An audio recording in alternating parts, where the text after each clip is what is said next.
이사야 5장 24절입니다. 이로 말미암아 불꽃이 그루터기를 삼킴같이 마른 풀이 불 속에 떨어짐같이 그들의 뿌리가 썩겠고 꽃이 티끌처럼 날리리니 그들이 만군의 여호와의 율법을 버리며 이스라엘의 거룩하신 이의 말씀을 멸시하였습니다. 아멘. 이 18절부터 이어지는 화 있을진저 결말이 무엇이냐? 불에 타는 겁니다. 마지막 심판을 보여주고 계시죠. 최후의 심판 이전에도 많은 전쟁에서 사람들은 불에 태우고 쓸어버리고 무너뜨리고 이렇게 하였습니다. 두 가지로 나눠져 있는데 형벌이요. 사실 하나입니다. 먼저는 뿌리가 썩을 것이다. 두 번째는 그때 꽃이 티끌처럼 날려간다. 뿌리가 썩는다는 것, 꽃이 티끌처럼 날린다는 것. 그러니까는 실제로 뿌리가 썩고 꽃을 이렇게 날려버리고. 근데 이게 이제 하나의 비유적 표현인데 실상은 뭐냐 하니까 불로 태운다는 겁니다. 불로. 자, 앞에 나오죠. 불꽃이 그루터기를 삼킴같이 마른 풀이 불 속에 떨어짐같이 불에 타는 것처럼 뿌리도 꽃도 다 소멸된다는 말씀입니다. 쭉정이 같은 경우에요. 이 꽃 같은 경우는 불에 던지면 금세 사라져 버리죠. 예, 무슨 대패 삼겹살 이상 빨리 흩어져 버리는 게 꽃이나 이파리 되죠. 그루터기가 어떠세요? 그루터기. 이렇게 밑둥, 나무 밑둥. 불에 잘 탑니까? 잘 안 타죠. 그 속을 파내고 불을 붙여놓고 화로처럼 쓰는 경우가 있어요. 오래 가기 때문이죠. 속에서 불이 타니까 불이 속에서 올라오는데 테두리는 오래 가니까 거기다 냄비 올려놓고 고기 올려놓고 구워 먹고 화로처럼 밑둥을 쓰는 경우가 있다고. 그만큼 타는 시간이 많이 걸립니다. 그런데 본문은요. 표현이 좀 달라요. 그런 의미가 아니고요. 불꽃이 그루터기를 삼킴 같다 그랬어요. 삼켜버린다. 그러니까는 나무 밑둥에다가 가운데 파서 불 붙여가지고 불이 이렇게 자글자글 타게 하는 그런 게 아니고요. 밑둥이 얼마나 크냐면 더 큰 불로 덮어버린다니. 뭐 어떻게 될까요? 기껏해야 큰 나무 밑둥도 큰 장작밖에 안 되는 거. 큰 불이 덮어버립니다. 그러니까 어떻게 해요? 불꽃이 그루터기를 삼킴같이. 그러니까 한마디로 유다는요. 큰 불이 붙어서 순식간에 다 없어져 버린다는 얘기입니다. 뿌리와 꽃들이 큰 재앙으로 눈에 띄게 한순간에 사라져버립니다. 큰 불이 밑둥이건 꽃이건 이파리건 남김없이 순식간에 태워버린 것처럼 대형 산불 나면은 큰 나무들도 몇 시간 지나고 나면 없어져 버리죠. 그런 것처럼 유다에게는 어떤 일이 벌어지냐? 하나님의 심판이 급하고 커서 그들이 갖고 있던 어떤 것도 남지 않냐고 한 방에 소멸해버린다는 얘기입니다. 그러면 이제 남은 건 이겁니다. 남은 해석의 문제는 뿌리는 뭐고 꽃은 뭐냐 이거죠. 큰 불이 나무 밑둥까지 삼켜버린 것처럼 유다를 그렇게 하나님이 쳐버릴 건데 뿌리는 썩고 꽃들은 날린다 그랬단 말이죠. 그러면 뿌리는 뭐고 꽃은 뭐냐? 무엇을 이렇게 태워버린다는 얘기냐? 우리가 보통 뿌리하면 조상을 떠올려요. 조상의 유산이다. 꽃핀다는 것은 현재의 영화로움. 뒤에 거는 이해가 되는데 앞에 것이 뿌리가 과연 조상을 얘기하는 거냐? 죽은 조상이 썩는다. 뭐가 좀 어울리지 않죠. 그거보다는요. 뿌리와 꽃은 한 나무의 근본과 결과를 말할 수 있습니다. 무엇을 먹었는지 이 나무가 뭘 먹고 자랐는지 눈으로 보여주는 게 꽃이고 열매입니다. 그렇다면 유다가 심판과 형벌을 받을 수밖에 없게 된 원인과 그 결과물이 한꺼번에 타지 없어진다는 얘기입니다. 애굽의 나라를 벌하고 그들이 섬겼던 신하고 불렀던 귀신을 벌하고 사람의 행위를 벌하여서 하나님이 몸을 치지만 동시에 마음을 치시고 두렵게 떨리게 하시는 것처럼, 좀 더 구체적으로 말하면 하나님을 대적하였던 생각들, 이 생각을 불러일으킨 이교의 정신, 이방의 종교, 그 문화들, 하나님이 싹 쓸어내서 흰놈의 골짜기에서 불태워버립니다. 그리고 이 악한 것들로부터 나온 문자, 노래, 춤, 문양, 조각, 그림, 풍습, 또 범죄들, 술, 노래, 이런 것들 말이죠. 요즘 말로는 문화라 그러죠. 다 한꺼번에 태워 없애버려요. 자, 실제로 유다 땅에서 일어났던 일들을 한번 보십시오. 마지막에 하나님께서 적그리스도를 벌하실 때도 마찬가지입니다. 그 세상을 미혹하였던 거짓 선지자와 그 미혹에 빠졌던 사람들, 짐승을 따랐던 사람들, 세상을 미혹한 음녀와 노란한 세상의 왕들 다 없애버립니다. 자, 왜 이렇게 해석하는 게 맞냐? 하나님 말씀 후반부를 보세요. 왜 난리냐? 그들이 만군의 여호와 율법을 버리며 이스라엘의 거룩하신 이의 말씀을 멸시하였습니다. 이는 왜냐하면 왜 이 사람들 이렇게 하나님이 소멸시켜 버리냐? 만군의 여호와의 율법을 버렸다. 왜 군대 이야기를 하는지 잘 모르겠어요, 저도. 그죠?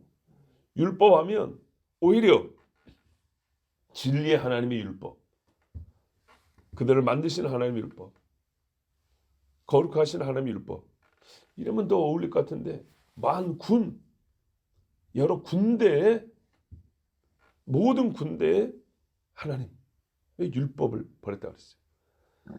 그러니까 여기서 우리가 알 수 있는 것은 군대를 지휘하는 자가 법을 만든다. 이거보다는 그 법을 주신 이는 어떻게 해요? 군대의 지휘자로서 그 법을 그 법에 반응한 자들에게 또 반응한다는 거예요. 그러니까 그 법을 지키는 자는 내 군대로 보호할 것이고 그 법을 대지하는 자는 내 군대로 치겠다는 말씀이에요. 하나님께서 이스라엘과 유다가 범죄했다고 해서 있는 조상을 없는 것으로 했다거나 조상과 맺은 언약을 취소해버린다거나 율법을 회수해 가지는 않으셨어요. 하지만 여호와의 율법을 버리게 된 원인된 마음들, 버림의 행위들, 버림으로 인하여 취한 다른 법이나 아까 말했던 문화라고 하는 것들, 정신들, 이것들은요 하나님이 싸워 대적하여 부셔뜨려버리고 깨뜨려버리고 다 밟아버렸어요. 그래서 유다에 태워져야 할 뿌리는 이스라엘의 거룩하신 분의 말씀을 멸시하는 마음과 경멸하는 눈, 조롱하는 입술들입니다. 이것들이 여호와의 말씀을 멸시하여 뒤로 던져버렸기 때문이고 이것들로 말미암아 손으로 수많은 악행을 저질렀기 때문입니다. 여기서 나온 것들이 뭡니까? 갈멜산에서 바알과 아세라를 섬기던 인간들이 하는 짓들을 보세요. 그런 겁니다. 몰렉에게 자식을 던져 바치는 그런 짓들입니다.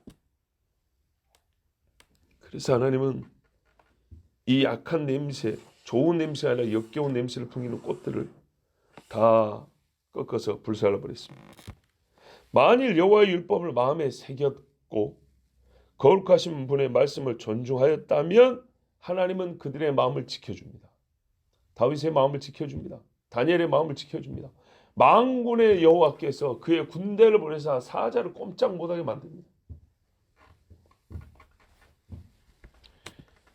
그리고 이 사람들에게 생명을 얻고 더 풍성하게 해주셨을 겁니다. 그러나 하나님 앞에 대적함으로 말미암아 하나님의 군대와 싸워야 했습니다.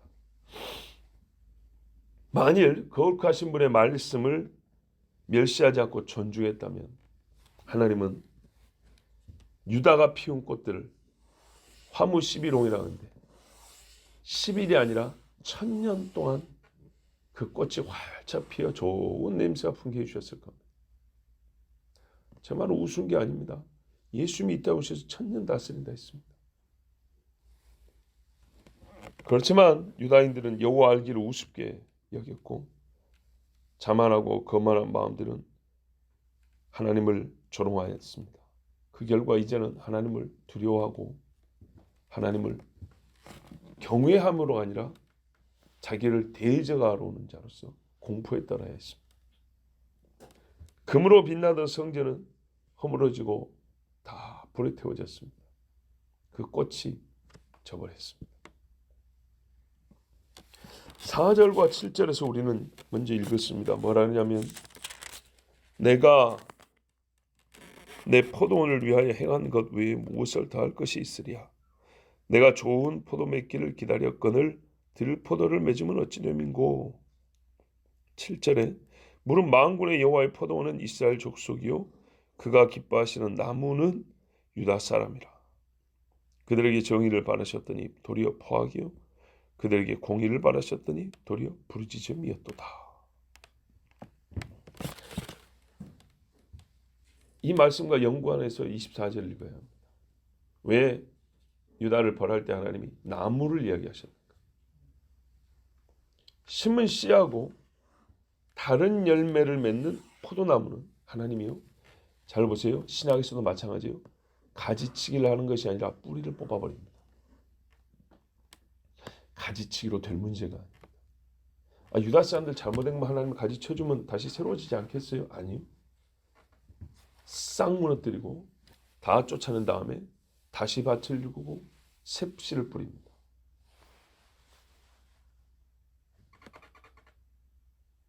이해가 안 되시는 거 아니죠? 보세요. 유다인들이 뭐라냐면 땅이 너희를 토해내서 싹 다 나가 그랬어요. 나가면 땅이 70년 동안 안식을 누린다 했어요.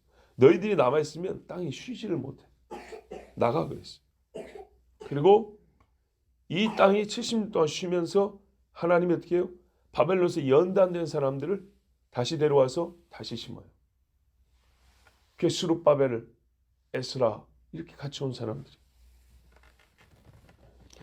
성경에 보면 보십시오. 잠깐 병드는 얘기를 하는 게 아니에요. 심은 씨와 다른 열매를 맺으면 하나님께서 또는 열매를 맺지 못하면 가지치기를 하지 않고 뿌리를 뽑아내고 뽑아낸 뿌리는 습기가 다 제거돼서 태우기 좋게 말립니다. 가지 쳐놓은 것들도 마찬가지예요. 열매 들고 먹을 수가 없잖아요. 예? 쳐가지고 이렇게 땅바닥에 며칠 둡니다. 그러면 바짝바짝 말라서 태우기가 좋습니다. 그러면 한꺼번에 모아서 불태워버립니다. 좋은 열매 맺지 못하는 나무는 더 이상 악한 열매를 맺지 못하도록 하는 것이 하나님의 공입니다. 하나님이 예수님이 하신 비유에 말했어요. 포도원 주인이 와서 내가 이 나무를 어떻게 찍어버리리라 그랬어요. 요한도 그렇게 말했죠. 도끼가 나무 뿌리에 놓였다고. 찍어버린다고. 주인이 그때 하는 말이 왜 땅만 버리느냐 그랬어요. 땅만 버리느냐. 이 좋은 땅에 다른 씨를 뿌리고 다른 나무를 심으면 빨아먹고 좋은 열매 맺을 건데 이 못된 나무를 언제까지 두고 네가 돌볼 거냐. 그러니까 예수님이 비유해서 한 해만 더 참아달라고 그랬죠. 그래요. 회개에는 때가 있다고 그랬습니다. 근데 그 때가 지나가면 하나님이 하실 일을 합니다. 뿌리를 찍어낸다고 했어요. 찍어낸 거는요. 아무데나 둥글면 안 되죠. 모아다가 마른 다음에 모아다가 태워버립니다. 좋은 열매 맺지 못하는 나무는 더 이상 악한 열매를 맺지 못하도록 하는 것이 하나님의 공입니다. 그리고 이후에 하나님은 다시 밭을 갈고 좋은 열매의 씨를 심으사 자기의 포도원을 가꾸십니다. 이것이 성경이 보여주시는 하나님께서 심으신 본인이 친히 심으신 나무에 대하여 하나님 하신 일입니다.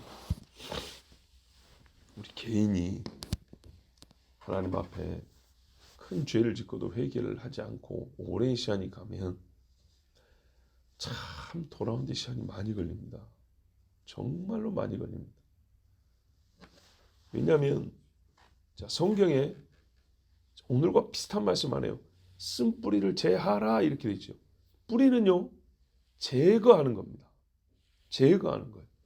뽑아내야지. 왜냐하면 뿌리가 그대로 있으면 계속 이파리나 꽃이나 열매는 그 쓴 것이라고 말하는 성질의 것이 계속 올라옵니다. 그래서 뿌리를 제하랍니다. 그런데 우리 한 사람 한 사람 마음속에 있는 것들을 쓴뿌리라고 그랬어요. 그리고 민족 속에 들어있는 것을 쓴뿌리라고 그랬어요. 그런데 이것이 말입니다. 나무가 작을 때는 조금 더 수월하게 제거가 되겠죠. 나무가 크면요, 어렵습니다. 그래서 신앙생활 어릴 때부터, 젊을 때부터 그렇게 얘기하는 겁니다. 아니, 세상의 교육도 나이 들면 어렵다고 이렇게 말하는데, 사람은 하나님이 창조한 그 본성 그대로 살아요. 그러니까는 뭐랄까요? 갑자기 이 어떤 계기가 있어서 사람이 뭐 새로운 성질로서 막 바뀌고 그러지 않아요. 막 속의 것들은 똑같이 커요. 예. 우리가 한참 어릴 때 친구 삼았던 애들을 오랜만에 만나도 그 어릴 때 모습이 그대로 들어있다. 그래서 어릴 때 형성이 될 때 어떻게 빚어주느냐가 정말 중요한 것처럼 나무가 작을 때 이렇게 바로 세워준다 그러죠. 나무가 작을 때 여기서 쓴 것이 올라오는가 혹은 단 것이 올라오는가를 잘 확인해야 합니다. 우리 자신을 보십시오. 그래서 우리 속을 살피고 조금이라도 쓴 것이 속에 있으면 빨리빨리 제거하는 것이 지혜로운 겁니다. 괜찮겠지 쌓이고 쌓이면요. 병원에 가면 의사들 오잖아요. 왜 이렇게 오래 방치했냐 그러죠. 이 독소가 쌓여가지고 그런다 이런 표현도 쓰지 않습니까? 영의 것은 훨씬 더 심합니다. 육의 것은 이 신체 하나로 끝나지만 영의 것은 훨씬 더 넓은 범위에서 좋지 않은 냄새를 풍깁니다. 그러므로 하나님을 대적할 것이 아니고 하나님의 말씀을 순종하고 존중하고 여호와의 말씀을 멸시하지 말고 세상살이는 세상의 법대로 절대 아니라니까요. 절대 그렇지 않아요. 각 직업이 달라서 나름대로 전문 지식이 있겠지만 이 모든 것은 하나님의 창조 섭리 안에 있다고요. 하나님의 지혜로 다 볼 수 있고 다 다스릴 수가 있어요. 그러므로 내가 무엇을 하든지 간에 정말로 하나님의 말씀을 인정하고 하는가를 좀 잘 살펴보십시오. 애가 공부를 할 때도 하나님의 말씀을 인정하고 공부를 하는 거냐? 우리가 직장생활 할 때도 하나님을 두려워하면서 직장생활 하는 거냐? 이거는 완전히 다릅니다. 인생이 큰 세갑니다. 하나님 앞에 제대로 살지 못했던 것. 정말 그날이 와서 셈할 것인데 주님이 셈하자 그러는데 금방입니다. 그리고 그때 내놓을 것이 없다면 얼마나 끔찍한 일이 벌어질까요? 찍어 불에 던진다 했습니다. 지금 우리에게 시간이 있고 우리가 살며 말하고 행할 수 있을 때 제발 하나님 말씀에 합한 생각, 합한 말, 합한 행위로 좋은 열매 맺기를 바랍니다. 기도하겠습니다. 하나님 아버지, 우리에게는 가만히 있으면 땀이 나고 몸에서 노폐물이 나오듯이 아무것도 안 한 것 같지만 잠시 한 1분만 생각을 방치해도 사람의 생각이란 하나님을 멀리 떠나는 생각으로 나아가고 하루를 기도를 안 하면 어느새 입술에 더러운 말들이 10마디, 20마디, 30마디 늘어가고 하루 성경을 읽지 아니하면 하나님 말씀에 무엇이 써졌는지조차 알듯 말듯하고 주님, 우리가 여호와의 말씀을 금보다 귀하게 여긴다면 금을 간수하는 것 이상으로 주의 말씀을 내 마음에 간수하게 하시고 우리가 하나님을 두려워하고 경외한다면 세상에 어떤 기분 좋은 사람이건 기분 나쁜 사람이건 그 사람을 생각하며 시간을 쓰는 것보다 하나님 생각하며 쓰는 시간이 많게 하여 주시옵소서. 오늘도 주님 앞에 섭니다. 아무리 꽃이 아름다워도 10일짜리요. 아무리 나무가 커도 좋은 열매를 맺지 아니하면 하나님이 다 찍어 뿌리까지 뽑아내버린다 했습니다. 주님, 우리가 작으나 크나 많으나 적으나 항상 하나님의 말씀의 뿌리를 받게 하시고 주의 말씀에서 올라오는 좋은 진액을 받아들여서 건강한 나무, 하나님이 심으신 대로 극상품 포도 열매를 맺는 주의 종들이 되게 해주시옵소서. 사람은 작고 또 악하며 사람은 주님 자꾸 잊어버립니다. 주님이 계속 끊임없이 생각나는 하루가 되게 해주시옵소서. 예수 그리스도의 이름으로 기도하옵나이다. 아멘.